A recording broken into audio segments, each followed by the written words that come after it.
quindi il temporale è molto intenso, a un certo punto si unisce in un unico sistema.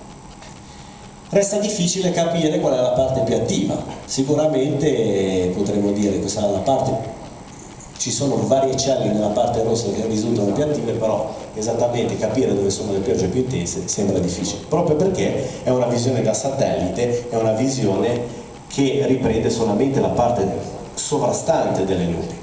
Andiamo a vedere invece per lo stesso temporale cosa vede un radar.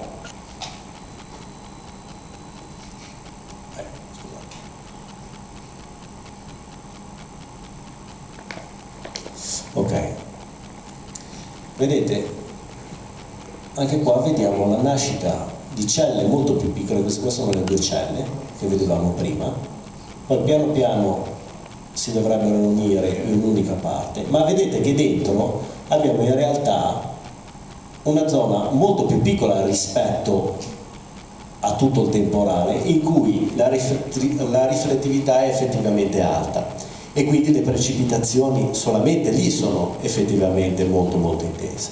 Quindi la visione da radar è molto più importante rispetto a quella da satellite, perché proprio ci dice esattamente dove sono le celle e dove sono più attive.